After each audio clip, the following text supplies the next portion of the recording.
The desert stretched out like a sleeping beast, ribs of red earth rising and falling beneath a sky brushed with copper light. Evening settled its weight across the plains, and the cattle gave off soft, restless sounds as if they too felt the coming hush of night. It was on such an evening that the Cowboy family returned from the county auction, their wagon wheels creaking with more laughter than goods. They were proud folks, this family, wide-shouldered, sunburned, and stubborn enough to wrestle the dry soil into yielding a life. But pride often comes with a quick tongue, and tongues were sharp that day, all pointed toward the curious burden rattling in the back of the wagon. There it sat, a rusted iron safe, squat and heavy, its hinges stiff with years of silence. The thing looked as though it had been pulled straight from the belly of the earth itself. Spots of red corrosion pocked its skin like scars. Its lock was stiff, its mouth sealed tight. The patriarch of the family, old Thomas Callahan, had been the one to buy it. Folks knew him as steady, slow to anger, and stubborn as a mule. He claimed he'd seen something worth saving in that rusted hulk. Paid good coin for it, too, more than most thought sensible. When the safe hit the ground with a hollow thud beside the barn, the laughter began. His sons clapped their knees, his daughters shook their heads, and neighbors who'd followed the wagon for sport chuckled loud enough to make the dust dance. What good is a box with no key? They asked. What treasure hides in rust? They teased. You've been swindled, Thomas. You've bought yourself a monument to foolishness. The safe bore it all in silence. But among the crowd, standing a step apart, was a young woman whose eyes did not hold laughter. Her name was Clara, Thomas's eldest daughter. She was not the kind who demanded notice. Life had carved her into quiet shapes, strong in her way, resilient as desert sage, yet dismissed by the very world that should have honored her. Too soft, they said, for ranch work. Too plain, they whispered, for romance. She lived in the in-between, half shadow, half flame. And as she watched the others jeer, Clara's gaze settled on the safe with a kind of recognition. For she, too, knew the weight of being judged by surface rust. She, too, carried secrets locked tight, dreams she had never dared unfold. In the safe silence, she heard her own heart's echo. Among the mocking voices rose one in particular, sharp, handsome, and laced with arrogance. Luke Merriweather, a neighboring rancher's son. His charm was easy as whiskey, and many a girl in town had fallen under his grin. But his words cut like barbed wire. Well, Clara, he said loud enough for all to hear, seems your father's traded wisdom for junk. Maybe next time he'll buy a pile of nails and call it gold. The crowd roared, and Clara felt the sting not only for her father, but for herself. Luke had once courted her, if such a word could be used for shallow flattery and hollow promises. She'd learned quickly that beneath his shine was nothing but tin. But not all eyes mocked. Standing at the edge of the gathering was another figure, quieter, steady as a fence post sunk deep in the ground. His name was Elijah, a ranch hand who had drifted into their employ months before. He was not one to waste words.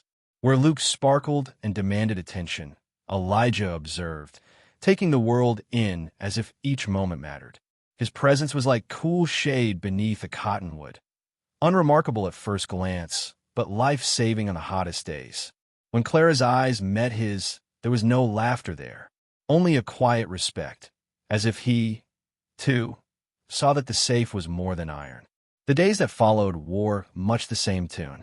The safe sat like a forgotten sentinel beside the barn, and the family treated it as nothing more than an object of humor. Children tossed pebbles against it, laughing at the hollow clangs it made. The men leaned on it while smoking, calling it the most expensive stool in the county. Even Thomas, though he never admitted doubt, began to glance at it with a furrowed brow, as though wondering if the laughter was right. But Clara visited it often. In the late hours, when a lantern light flickered low and the night wrapped the ranch in silence, she would place her hand upon its cool surface. She whispered to it, words meant as much for herself as for the iron. You are not useless. You are not empty. You are waiting. And though the safe never answered, she felt its silence was not refusal but promise. Luke, of course, never missed a chance to sneer. Still guarding that pile of rust, Clara, he'd say when he passed her in town. You and that box make a fine pair, both too stubborn to know when you're beat. His laughter always drew others to his side, for people are quick to join in the tearing down of another. Elijah, on the other hand, said nothing at all. One evening, Clara found him near the safe as she returned from feeding the horses. He wasn't mocking or testing its strength. He simply sat upon a bale of hay, mending a bridle, quiet as the night itself. She paused, uncertain whether to speak. But he looked up, offered the faintest nod, and that was enough. No questions, no judgment, just company. And in that silence, she felt more understood than by 1,000 words. Weeks stretched, the laughter around the safe fading from cruel mockery into idle jest. But Clara's bond with it deepened. She noticed details the others overlooked, faint carvings on the side, almost worn away by rust, patterns that seemed deliberate, like symbols pressed by a careful hand. At times, when she nudged it, a faint rattle stirred inside, as though some secret shifted in its belly. She began to dream of it at night, dreams of unlocking doors, of water flowing from dry ground, of voices long silent speaking again. Each dream left her waking with the feeling that the safe's purpose was greater than any imagined. And though she told no one, she carried that quiet flame in her chest. One storm-ridden evening, thunder growled across the plains, shaking windows and hearts alike. Lightning split the sky, casting stark shadows against the barn. Clara, standing at her window, saw the safe catch a flash of light. For the briefest breath, it glowed through the rust, as if alive, as if waiting. Her pulse quickened. She pressed her forehead to the glass and whispered, not to the storm, not even to herself, but to the silent sentinel outside. One day they'll see. And with that, the laughter of the family, the taunts of Luke, even the doubts of her father, all of it faded beneath a deeper truth. Something slept within that iron coffin. Something patient, something vast. And when it woke, it would not only change the safe's fate, but hers. Morning on the Callahan ranch came slow and golden, the kind of light that stretched itself across the land as though reluctant to disturb the shadows. The rooster crowed, the cattle stirred, and the family rose to their daily rhythm. Boots pulled on, hats tilted against the sun, hands ready for another long day of toil. And there, half forgotten in the corner of the yard, squatted the iron safe. Rust caught the sunlight like dried blood, its surface pitted and scarred. The laughter it once sparked had grown quieter, yet it had not disappeared. Like a burr caught in wool, it lingered, pricking whenever eyes landed on that useless hulk. The children still threw stones at it when chores were done, delighting in the hollow clang that rang out like a bell of mockery. The men leaned against it while rolling cigarettes, saying it was the only thing on the ranch that worked harder than they did, for it held up their weight day after day.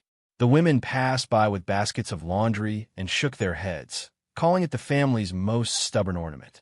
And Luke Merriweather, with his polished boots and his sly grin, never missed a chance to twist the knife.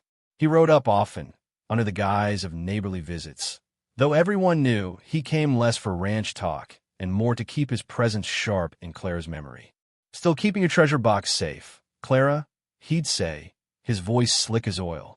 Might be easier to bury it proper and call a gravestone. At least then it'd have some purpose. The others laughed, glad for a break in the grind of daily work. Clara kept her silence, her cheeks warm with quiet anger. She would not rise to his bait. She would not give him the pleasure. But when the laughter faded and the dust settled, Clara always returned to the safe. Late at night, when the ranch slept and the only sounds were the whisper of wind through dry grass and the occasional low of cattle, she would slip to the barn. Lantern in hand, she would crouch before the iron, tracing the faint carvings with her fingers. The patterns seemed more than scratches. They curved and crossed in deliberate ways, as if some patient hand had marked them long ago. She leaned close and whispered words no one else would hear. You're not nothing. I know it. You're waiting, just like me. And though the safe never spoke, Clara felt its silence as an answer. Not refusal, but promise. It was on one such night that she found she was not alone. The lantern's glow spilled across the hay, and in its light she saw Elijah seated nearby, quiet as ever, mending the strap of a saddle. His hands moved slow and sure, his eyes focused not on her, but on the leather. He had not meant to intrude, she could tell. He simply happened to be there, and when he noticed her presence, he offered only a small nod, a gesture that said, "I see you. I will not laugh." Clara felt her throat tighten. She wanted to speak, to explain why she sat before rust and shadows, but no words came. And perhaps that was better, for Elijah asked nothing, demanded nothing. He returned to his work, letting the silence breathe between them. That became their rhythm. Nights passed, and often she found him there, sitting close enough to share the lantern's glow, yet never so close as to disturb her solitude. At first they said little. She mended harnesses while he sharpened tools. The scrape of metal against stone, the soft rip of thread through leather, the hush of the lantern's flame. These became their conversations. In time, words began to bloom between them, shy as spring grass pushing through hard earth. "Strange thing," Clara murmured once, her hand resting on the safe. "How something everyone laughs at can still hold hope." Elijah looked up from the whetstone, his eyes steady and kind. "Strange," he said softly, "how laughter doesn't change what something is." Their eyes met, and Clara felt something shift inside her. Not a grand thunderclap, not the burning rush she'd heard other women whisper about. No, it was steadier, deeper, like the slow filling of a dry well. Day by day, that quiet companionship grew. They shared small kindnesses, Elijah helping her lift heavy buckets without asking, Clara leaving an extra biscuit at his place during supper. Once, when her hand blistered from pulling rope, he wordlessly wrapped it in a strip of clean cloth. And when he cut his palm on barbed wire, she stitched the wound with thread and patience, her fingers steady though her heart trembled. Luke saw these moments, and his grin hardened. What had once been idle mockery grew edged with something sharper. He leaned against the corral one afternoon, arms crossed, eyes fixed on Elijah. "You think silence makes you noble, Hand?" he sneered. "It just makes you forgettable. A man needs shine to be worth remembering." Elijah said nothing. He kept his gaze on the fence post he was repairing, his hammer striking with slow, measured rhythm. Clara, standing nearby, felt pride swell within her. For in that silence was strength, a strength Luke could never understand.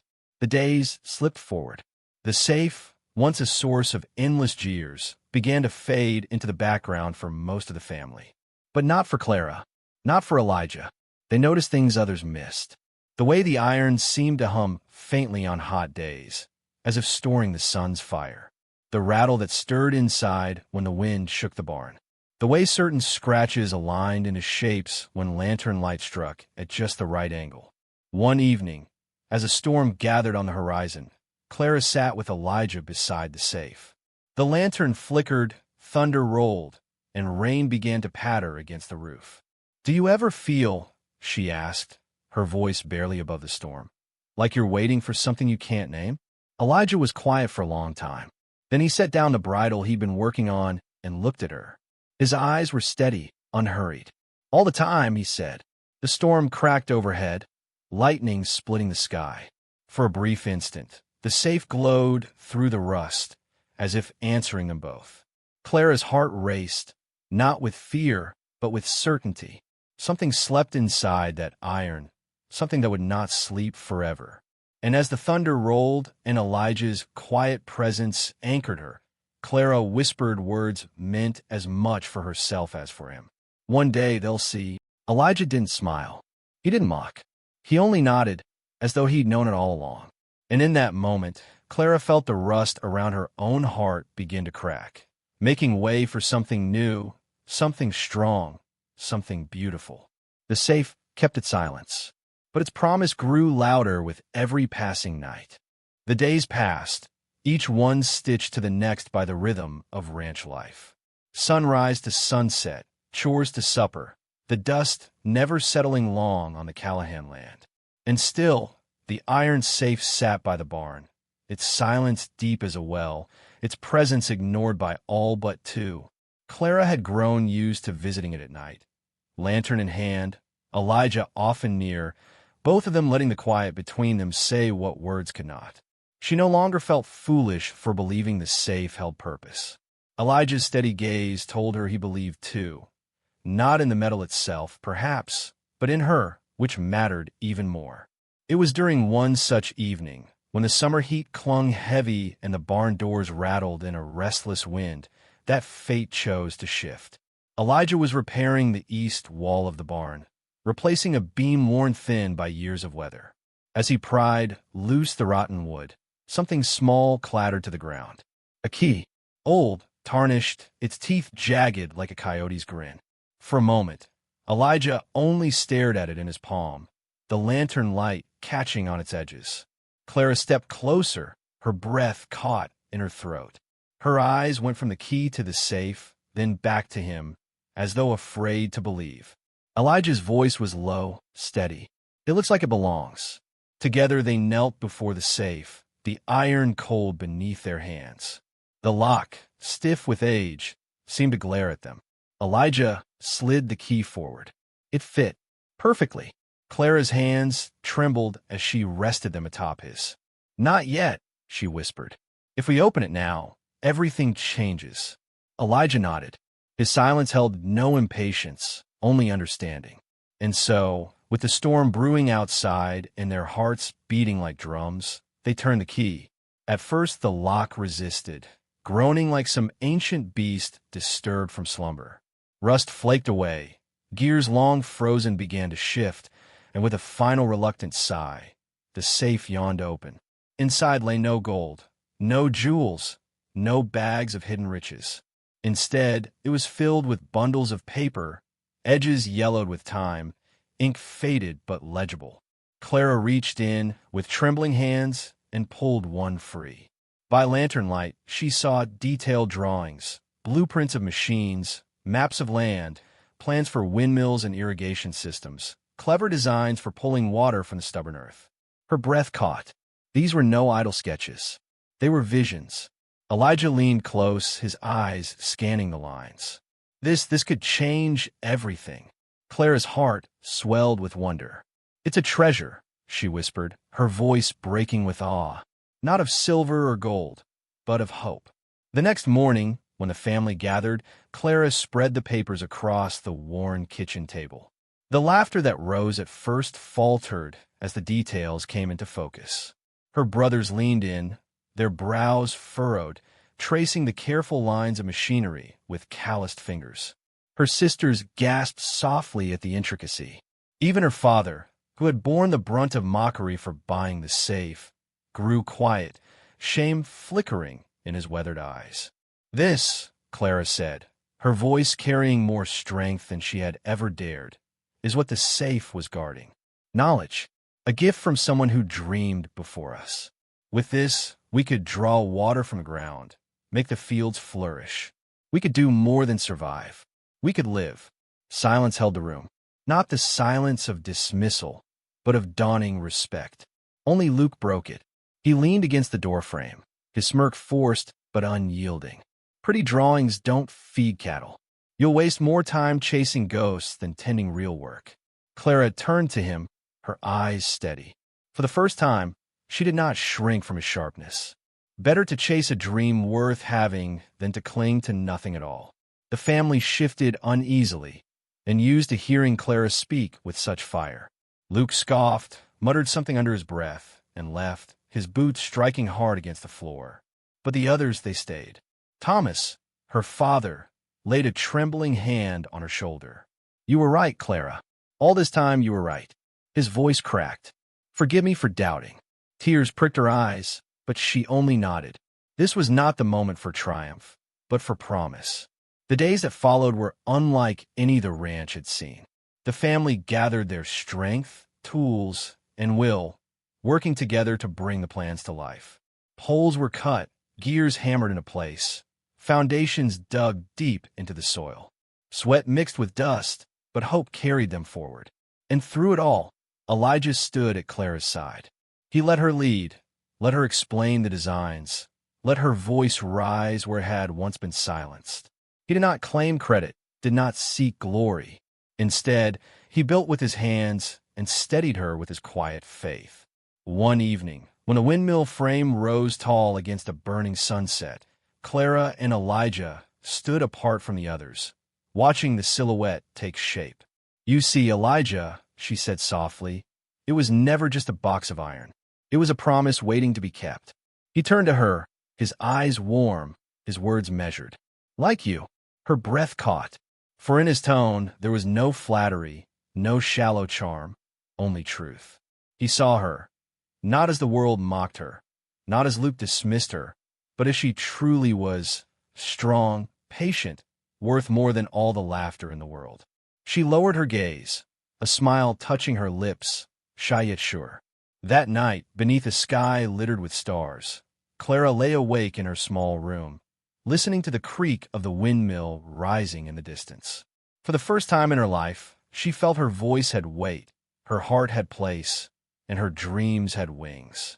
But even as hope grew, a shadow lingered. Luke's eyes had hardened with each passing day, his jealousy deepening with every board raised, every gear set into place. Clara had seen the way he watched her and Elijah, the way his fists clenched when the family listened to her. The safe had unlocked more than blueprints. It had unlocked change, and not all hearts welcomed change kindly. Still, Clara whispered into the night, as she had so many times before, "One day they'll see." And now, she believed it with all her soul. The windmill rose tall against the horizon, its blades reaching like open hands toward the sky. Each day, the Callahan family labored at its bones, hammer strikes ringing like church bells, ropes creaking as timber shifted, gears grinding into place. What had begun as laughter was now labor. What was once mocked was now hope. But not all hearts beat in rhythm with that hope. Luke Merriweather's smile grew thinner with each board nailed, each bucket of sweat poured into the dream Clara had given life. He watched her speak with quiet authority, watched her family listen, watched Elijah stand at her side with wordless faith, and his envy soured like curdled milk. It was a late evening when he finally let that envy boil over. The moon was a pale coin in the sky, the family gone to their beds, the ranch hushed except for the restless murmur of cattle. Luke slipped into the barn, lantern in hand, his face set hard with spite. On the work table lay the bundle of blueprints, carefully rolled and bound. He snatched them up, his grip white-knuckled, and for a moment he only stood there, trembling with fury. "If I can't have her respect," he muttered to the shadows, "then no one will." He lifted the lantern, tilting it toward the dry straw at his feet. Flames licked eager at the air, but he was not alone.